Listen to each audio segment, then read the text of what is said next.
With the British Royal Society acting as the headquarters of the propaganda machine, they now needed to introduce the science itself.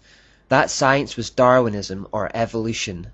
Given that the founding members of the Royal Society were Freemasons, whatever science they came up with would only be an extension of their occult doctrine. The theory of evolution is nothing less.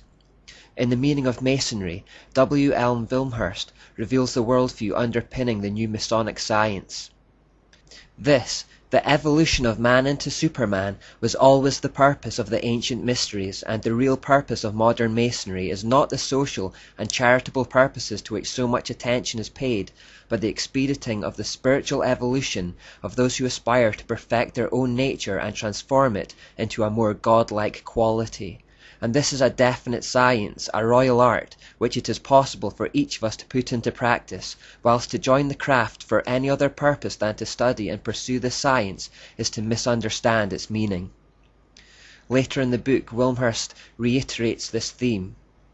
Man who has sprung from earth and developed through the lower kingdoms of nature to his present rational state has yet to complete his evolution by becoming a godlike being and unifying his consciousness with the omniscient, to promote which is and always has been the sole aim and purpose of all initiation.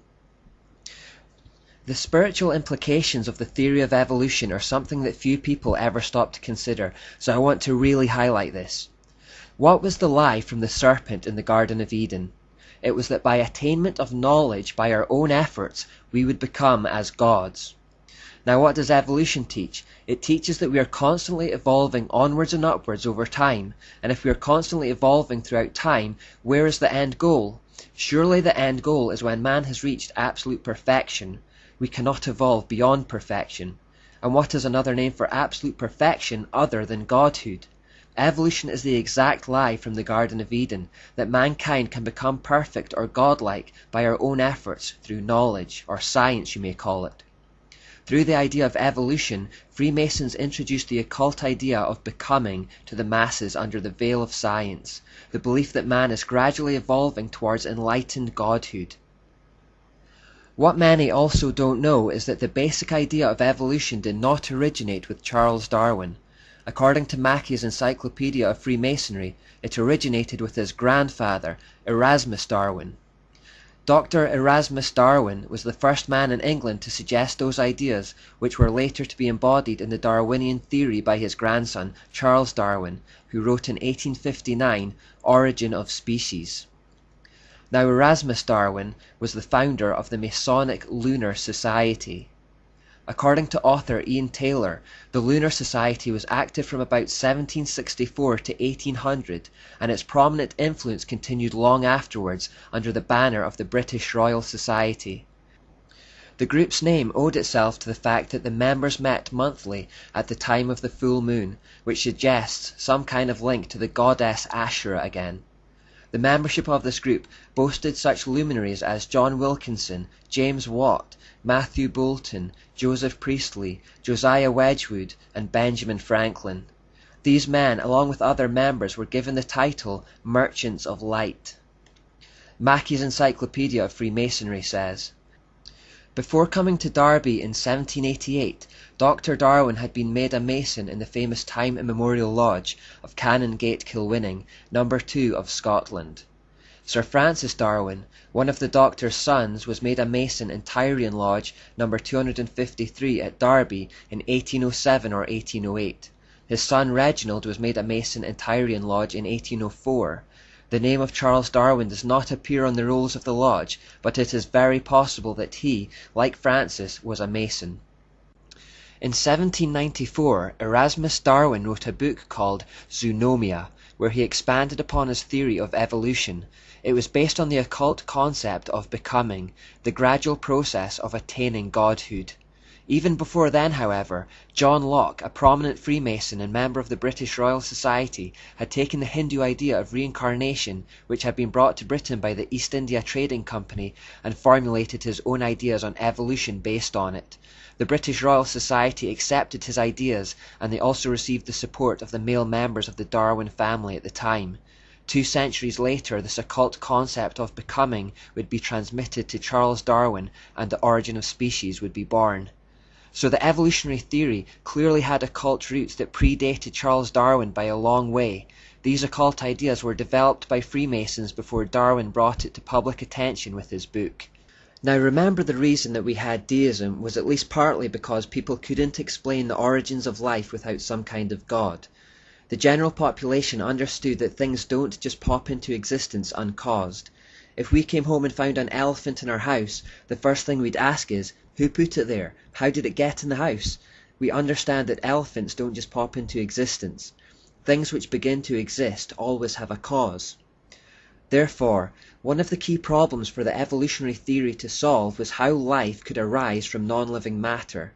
If life could come from chemicals by some kind of natural and undirected reaction, the need for God to explain the origin of life was eliminated. This concept is called spontaneous generation. It was the only way evolution could even get off the ground. Louis Pasteur wrote, "To bring about spontaneous generation would be to create a germ. It would be creating life. It would be to solve the problem of its origin.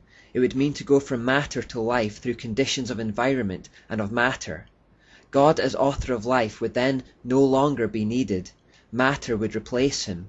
God would need to be invoked only as author of the motions of the universe." Could the origin of life be explained without God? That was the key question. Well, after scientific testing, the idea of spontaneous generation was quickly destroyed and proved to be impossible by the law of biogenesis. It just couldn't happen. No mixture of chemicals or non-living matter ever produced life.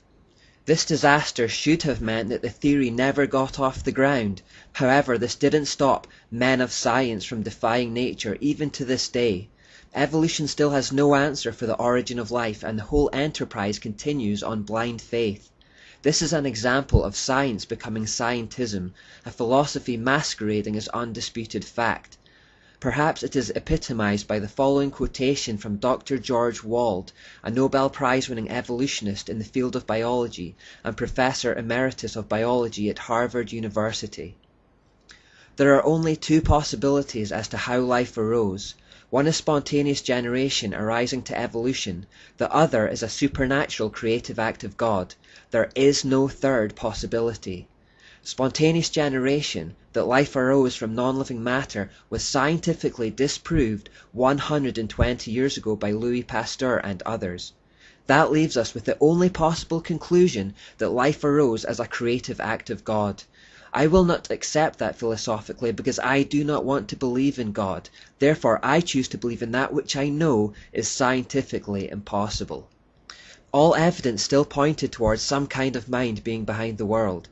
Charles Darwin himself unconsciously revealed this in statements like, "Natural selection picks out with unerring skill the best varieties." Statements like these suggest that nature has a mind. Only something with a mind can pick out or make any kind of decision at all, and if we're talking about something with a mind, what we're actually talking about is God. The idea that lifeless matter spontaneously generates life is actually found in an ancient Kabbalah concept called the golem. Isaac Singer writes, "The golem is based on faith that dead matter is not really dead, but can be brought to life. What are the computers and robots of our time if not golems? The Talmud tells us of an interpreter by the name of Rava, who formed a man by this mysterious power. We are living in an epoch of golem making right now. The gap between science and magic is becoming narrower." In the article, Towards a New Science of Life, EIR journalist Jonathan Tenenbaum makes the following statement. "Now, it is easy to show that Darwinism, one of the pillars of modern biology, is nothing but a kind of cult, a cult religion. I am not exaggerating. It has no scientific validity whatsoever. Darwin's so-called theory of evolution is based on absurdly irrational propositions, which did not come from scientific observations, but were artificially introduced from the outside for political, ideological reasons. Charles Darwin is a kind of prophet for scientism, who preached a new gospel, which is in fact the oldest lie of all time, that we're attaining godhood through enlightened knowledge, or becoming, as occultists call it. The Royal Society presented the theory to the world as undisputed fact, and today the media and education systems do the same. Most people have a blind faith in evolution simply because it's what they have been told is true. And this is exactly the plan. The masses are being manipulated by the controlled information flows. I repeat the Stephen Hawking quotation from the previous part. The greatest enemy of true knowledge is not ignorance, it is the illusion of knowledge.